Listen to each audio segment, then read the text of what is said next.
नमस्कार दोस्तों, मेरा नाम है मनोज। देखिए एनसीईआरटी में जो क्लास 8 है उसका अंतिम चैप्टर हम देखेंगे।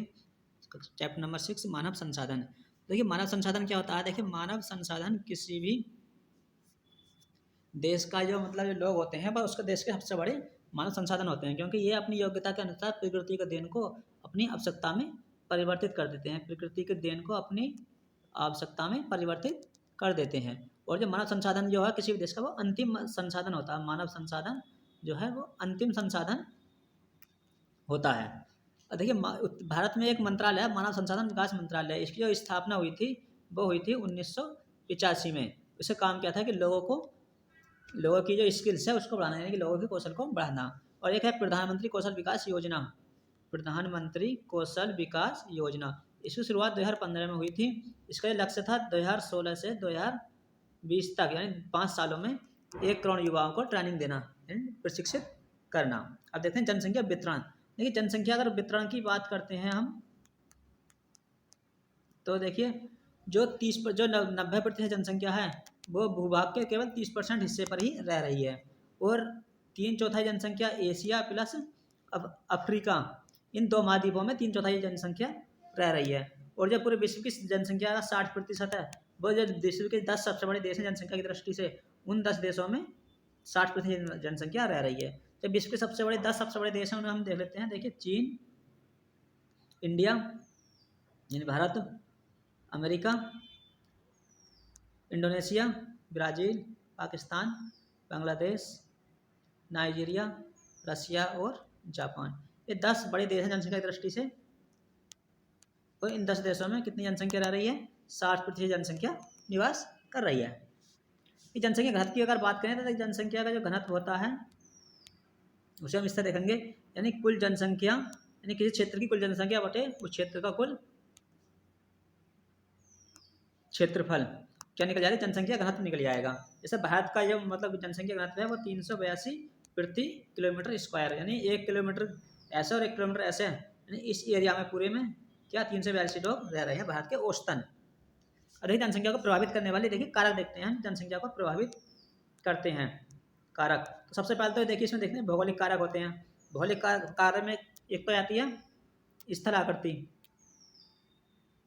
स्थल आकृति, इस स्थल आकृति का देखिए यहाँ पे पर्वतीय पाए जाते हैं, पठार भी पाए जाते हैं, मैदान भी पाए जाते हैं। तो लोग पर्वत पठारों की अपेक्षा मैदानों में निवास करना अधिक निवास करते हैं, इसलिए मैदानी भाग घने होते हैं। जलवायु भी डिपेंड करती है। लोग देखिए जलवायु भी डिपेंड करती है। जलवायु क्या है कि लोग जो है चरम जलवायु में निवास रहना करना पसंद नहीं करते हैं, ना कि अधिक ठंडी और ना ही अधिक गर्म। तो वो आर्द्र जलवायु में रहना निवास करते हैं, यानी कि वहाँ का मौसम दोनों तरह से हो, ना गर्म हो ना ठंडा हो। तो ऐसे क्षेत्र जो है कैसे होते हैं? घने बसे होते हैं। और एक मृदा भी फैक्टर काम का रोल करती है। मृदा, वहाँ की जो मृदा है वो कैसी है, उपजाऊ है या नहीं है। और मृदा उपजाऊ हुआ तो ऐसे क्षेत्र में लोग आपको घने देखने को मिल जाएंगे। जो अब देखिए गंगा के मैदान, नील नदी का मैदान, ब्रह्मपुत्र के मैदान, सिंधु के मैदान, ये मैदान जो है देखिए काफ़ी घने बसे हुए हैं, क्योंकि यहाँ की जो है एक तो मैदानी भाग है और ऊपर से यहाँ की मृदा जो है उपजाऊ है। अब देखिए खनिज भी एक तरह से क्या करते हैं, खनिज भी फैक्टर का रोल प्ले करते हैं। खनिज यानी कहीं देखिए कहीं हीरे की सोने की खदान है तो वहाँ पर जनसंख्या अधिक घनी होगी, क्योंकि ये बहुमूल्य खनिज हैं। जल भी देखिए एक फैक्टर का रोल करता है। अगर वहाँ जल की उपलब्धता आसानी से हो, कृषि के लिए भी, पीने के लिए भी।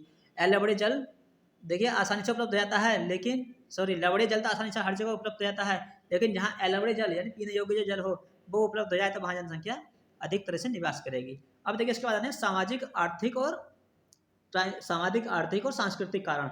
सामाजिक कारण तो बहुत हैं, जहाँ पे हमें सभी सुविधाएं मिल जाए, अच्छे स्कूल हो, अच्छे अस्पताल हो, है ना, वहाँ का माहौल काफ़ी अच्छा हो, तो ये होते हैं सामाजिक कारक। यहाँ जनसंख्या अधिक मिलेगी। जैसे भारत का पुणे शहर है, महाराष्ट्र का पुणे, स्वास्थ्य, शिक्षा, आवास ये आसानी से उपलब्ध हो जाएं, अच्छे हों। वही सांस्कृतिक कारक जैसे वाराणसी हो गया या फिर वेटिकन सिटी हो गई, ये काफ़ी घने बसे हुए हैं, क्योंकि यहाँ के सांस्कृतिक महत्व बहुत ज़्यादा है। जो लोग सांस्कृतिक को अधिक महत्व देते हैं वो ऐसे क्षेत्र में बसे मिलेंगे। एक होता है आर्थिक कारण, यानी लोग आर्थिक कारण, जैसे मुंबई काफ़ी घनी बसी हुई है, मुंबई दिल्ली शहर काफ़ी घने बसे हुए हैं, क्योंकि यहाँ का आर्थिक कारण की वजह से यहाँ उद्योग के क्षेत्र हैं और यहाँ से रोजगार मिलता है, तो इस वजह से ये क्षेत्र घने बसे होते हैं। अब इसके बाद देखते हैं जनसंख्या परिवर्तन। जनसंख्या परिवर्तन में हम देखेंगे, देखिए 1800 ईस्वी तक जनसंख्या बढ़ी धीरे धीरे, क्योंकि इस टाइम देखिए जन्म दर भी हाई था, मृत्यु दर भी हाई थी और स्वास्थ्य सेवाएं कम थी, तो इसलिए जनसंख्या कैसी बढ़ रही थी, है ना। अनाज के भंडार भी कम थे, यानी बच्चे पैदा तो अच्छे हो रहे थे लेकिन मर भी काफ़ी रहे थे, क्योंकि स्वास्थ्य और अनाज की वजह से, यानी भूखमरी और स्वास्थ्य बीमारी की वजह से। तो जनसंख्या कैसे बढ़ रही थी, धीरे धीरे बढ़ रही थी। फिर 1804 में जब पूरे विश्व की जनसंख्या थी वो 1 अरब हो गई, और 150 साल बाद, यानी लगभग 150 साल बाद 1959 में 3 अरब जनसंख्या हो गई, 3 अरब हो गई। और 1999 तक, यानी 3 अरब से सीधी दुगनी, 1999 में जब पूरे विश्व की जनसंख्या है वो कितनी हो गई, 3 अरब से सीधी 6 अरब हो गई, 6 अरब हो गई।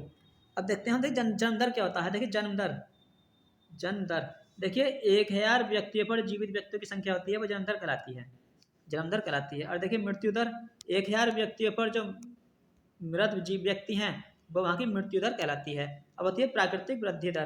प्राकृतिक वृद्धि दर देखिए जन्म दर और मृत्यु दर के बीच का जो अंतर होता है उसे हम प्राकृतिक वृद्धि दर कहेंगे। जितनी ज़्यादा प्राकृतिक वृद्धि दर होगी उस क्षेत्र की जनसंख्या उतनी ज़्यादा ही होगी, है ना, जनसंख्या उतनी तेजी से बढ़ेगी। अब होता देखिए, एक देखते हैं अप्रवास और एक होता है उत्प्रवास।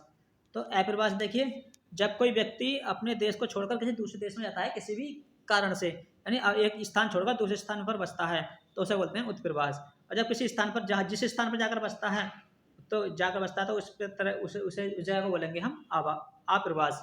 जैसे सूडान से देखिए काफ़ी लोग प्लान करते हैं तो और जो कहाँ जाते हैं तो सूडान क्या हो गया, उत्प्रवास क्षेत्र हो गया। और ज़्यादातर लोग कहाँ बसते हैं, अमेरिका, चीन वगैरह, अमेरिका, जापान वगैरह में बसते हैं रोजगार की दृष्टि से, तो ये क्या हो गया, अप्रवास। अब देखते हैं जनसंख्या परिवर्तन के प्रतिरूप आते हैं, तो वो देखते हैं जनसंख्या परिवर्तन के प्रतिरूप। तो देखिए पूरे विश्व में जो जनसंख्या है वो वृद्धि दर पूरे विश्व में अलग अलग है, लेकिन ओवरऑल देखें तो पूरे विश्व में जनसंख्या कैसे बढ़ रही है, तेजी से बढ़ रही है, काफ़ी तेजी से बढ़ रही है। एग्जाम्पल ले लेते हैं, देखिए केन्या में देखिए मृत्यु दर भी हाई है, जन्म दर भी हाई है, और यहाँ की जनसंख्या कैसे बढ़ रही है, तेजी से बढ़ रही है। लेकिन हाल फिलहाल के दिनों में क्या हो गया, यहाँ पे जो स्वास्थ्य सेवाएं कम थी उनमें स्वास्थ्य सेवाओं में वृद्धि हो गई है। तो स्वास्थ्य सेवाओं में वृद्धि हो गई है, जिसकी वजह से क्या हो रहा है कि वहाँ की जनसंख्या में थोड़ा कंट्रोल देखने को मिल रहा है, लेकिन अभी केंद्र की जनसंख्या तेजी से बढ़ रही है, ओवरऑल ये है। और जबकि यूके जो इंग्लैंड है, जो कि यूके यानी इंग्लैंड की जनसंख्या है वहाँ जन्म दर भी कम है, मृत्यु दर भी कम है, प्राकृतिक मृत्यु दर भी कम है, यानी यह जनसंख्या कैसे बढ़ रही है, धीरे धीरे बढ़ रही है। और देखिए जनसंख्या संगठन देखते हैं, जनसंख्या संगठन। तो जनसंख्या संगठन देखिए पहले किसी भी देश की अधिक जनसंख्या होने का उसका आर्थिक विकास पर सीधा महत्व नहीं होता है। जैसा आप देखोगे बांग्लादेश काफ़ी घना बसा हुआ है और जापान काफ़ी घना बसा हुआ है, लेकिन बांग्लादेश क्या अभी विकासशील देश है और जापान विकसित देश है, तो जबकि दोनों की जनसंख्या काफ़ी अधिक है, उनका घनत्व भी काफ़ी अधिक है। अब देखते हैं हम जनसंख्या पिरामिड।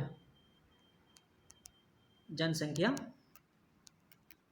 पिरामिड देखिए जनसंख्या पिरामिड क्या होता है, देखिए किसी जो जनसंख्या का संगठन है उसका अध्ययन करने के लिए एक रुचिकर विधि है जिसे जनसंख्या पिरामिड कहते हैं। इसे आयु और लिंग पिरामिड भी कहते हैं। जनसंख्या पिरामिड को आयु और लिंग पिरामिड भी कहते हैं। अब इसमें देखिए विभिन्न तरह के आयु वर्ग का आपको आकलन मिल जाएगा और प्रतिशत के हिसाब से महिला और पुरुष का आकलन, महिला और पुरुष की प्रतिशत आकलन मिल जाएगा, और इसमें आयु वर्ग का आकलन भी मिल जाएगा। यानी कि इसमें आपको मिल जाएगा कि आयु वर्ग का आकलन मिल जाएगा और प्रतिशत के आधार पर महिला पुरुष का आकलन भी मिल जाएगा, इसलिए इसको आयु लिंग पिरामिड भी कहते हैं। यानी इसमें आयु और लिंग पर अधिक महत्व दिया होता है, तो ये आयु लिंग पिरामिड भी कहते हैं। अब देखिए किसी क्षेत्र की जन्म दर भी हाई है और मृत्यु दर भी हाई है, तो उस क्षेत्र का जो पिरामिड होगा वो देखिए इस तरह से बनेगा, तीव्र के साथ आधार तो चौड़ा होगा लेकिन जो उसका शीर्ष है वो तीव्रता से संकरा होता चला जाएगा, और जिसका मतलब आयु वर्ग हम इसको बांट देते हैं, यानी ये इसका युवा वर्ग आ गया। और जिस देश की मृत्यु दर कम है जैसे भारत, तो केन्या का पिरामिड इस तरह बनेगा जबकि भारत है, तो उस भारत की देखिए जन्म दर तो ठीक ठाक है लेकिन मृत्यु दर कैसी है, कम है, तो इसका जो मतलब आयु पिरामिड होगा, इसका जो जनसंख्या पिरामिड होगा वो कुछ इस तरह से होगा, यानी कि इसका जो युवा वर्ग है ये वाला भी संकरा होगा, यानी कि ये यहाँ से आएगा लेकिन ये थोड़ा चौड़ा होएगा फिर जाके ये गिरना शुरू होगा, यानी कि इसका आयु वर्ग का जो पिरामिड है वो कैसा होगा, चौड़ा होगा। दोस्तों ये था चैप्टर नंबर 6, मिलते हैं नेक्स्ट चैप्टर के साथ। Thank you for watching.